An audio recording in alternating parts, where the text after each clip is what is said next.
Hi everyone, my name is Pieterjan Desmet. I work here at ASCO. I'm also, of course, member of ELECDEM.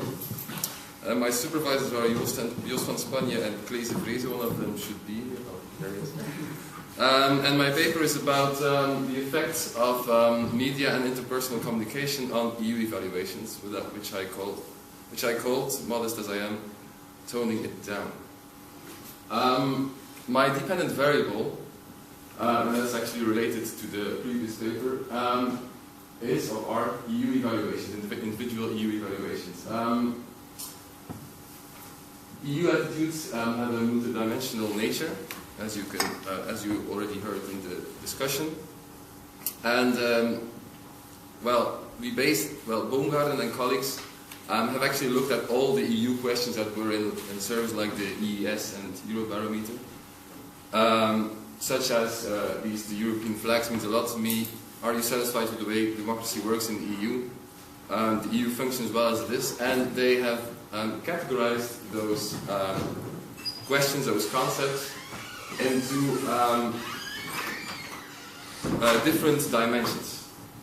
And the dimension I am using is a democratic performance dimension, which taps into questions such as are you satisfied with the way democracy works in the EU?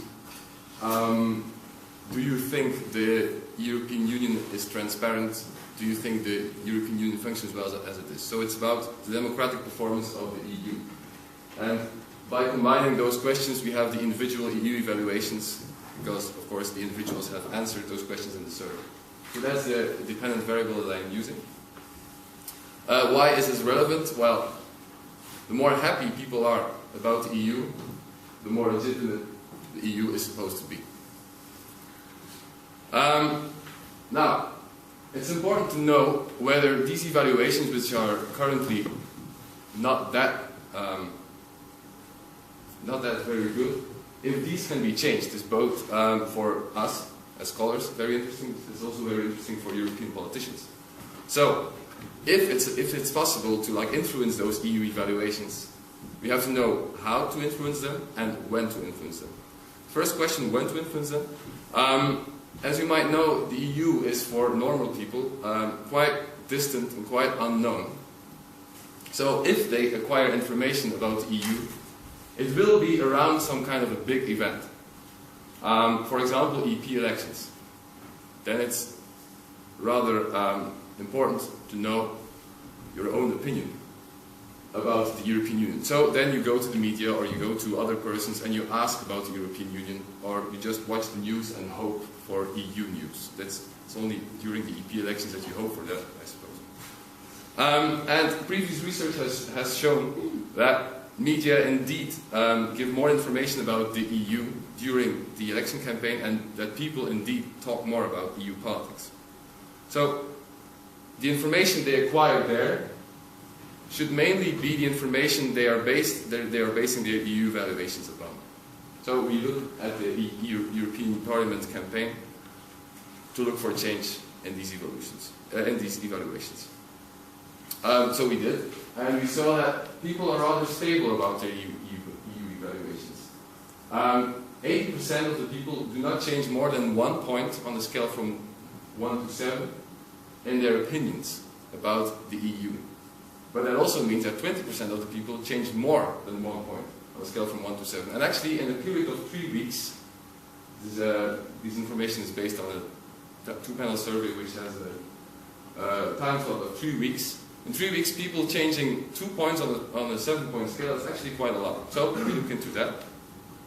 And you wonder, what has caused these changes? Well, first of all, as we already mentioned, media is the primary source of EU information, so we look at the media, and not at the cognitive potential of the media through framing or agenda setting, where we talked about yesterday, but just at the content, the persuasive potential of the content of media, news media. And we check whether the tone is Eurocritical or Europositive. The same thing with interpersonal conversations or discussions. So we look at discussions people have with their peers, with colleagues, with friends, with parents, with other kinds of people. And we check whether the tone of those conversations is Europositive or Eurocritical. So we expect actually very logically or very intuitively, that when people see information or get in contact with information through the media or through their social networks that is Europositive, well, when the tone is Europositive, we expect that they will become more Europositive after being exposed to that information.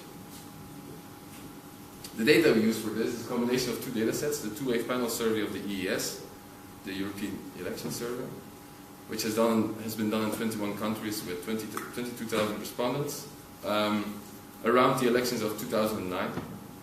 And we combine this with a content analysis from the same study, which has been executed during the same 3 weeks, so actually almost during the two time slots, during wave 1 and between wave 1 and wave 2. We combine both data sets by weighting the additive exposure index, so that's exposure times content. Maybe I should explain that with an example. I will use the old-fashioned way here. So, imagine a French person, let's say Thomas Pieterjan. Imagine that he uses newspapers. For example, Le Monde, Le Figaro, and he sometimes watches TF1, the news. We ask in our survey, how many times a week do you use or do you read Le Monde? For example, Thomas says, yeah, Monday, Wednesday, 2 times. The Figaro, not that much, only 1 time. The TF1, I love TF1, so 4 times a week I watch the TF1 news. So that's the survey. In our content analysis, we have those broadcasting channels and newspapers, and we know how much EU news there is proportionally in those newspapers and those broadcasting channels, and we also know the evaluative content of them, if there is evaluative content of them. So we gave it a percentage between 0 and 1. For example, Le Monde, which is quite Eurocritical, I'm just making this up, gets 0.2. Sorry. The Figaro, which is very Europositive, gets 0.8. And TF1 is rather 0.6. We do this, and then we add it. So 2 times 0.2 would be 0.4. 1 times 0.8 would be 0.8, and 4 times 0.6 would be 2.4. So that's up to 3.6, which is a score Thomas Pieterjan then would get for exposure to evaluative media content with a positive with a Europositive tone. We did that for all 22,000, of course with a computer. And then we added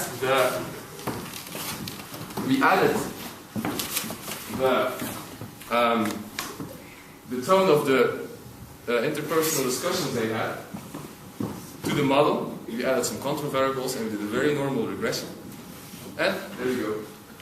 So the thing I just explained is the first one on the graph, exposure to evaluated media content. So we measured the dependent variable, as I mentioned, were the EU evaluations of wave 2. We of course had to control for the EU evaluation in wave 1, because we want to look at the change and not just at the second wave. So that's why there is quite some tolerance between the wave 1 score and the wave 2 score, which is to be expected, because we saw that 80% of the people remained stable during those 3 weeks.